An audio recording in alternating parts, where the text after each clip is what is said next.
నీ ఆలోచనలై ప్రార్థనలై ఉండాలని దేవుడు కోరుకుంటున్నాడు. నీ ఆలోచనే ప్రార్థన అయి ఉండాలి. ఈ రాత్రి నీ ఆలోచన ఏమై ఉన్నదో అది దేవుని సన్నిధిలో మనము విజ్ఞాపన చేసేటువంటిదిగా ఉండాలని దేవుడు కోరుకుంటున్నాడు.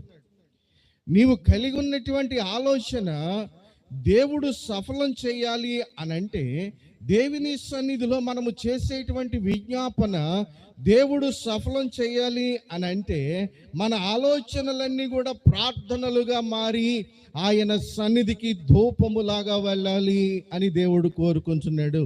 హల్లెలూయా. చూడండి, రోమీలకు రాసిన పత్రికలో, రోమపత్రిక 8వ అధ్యాయం,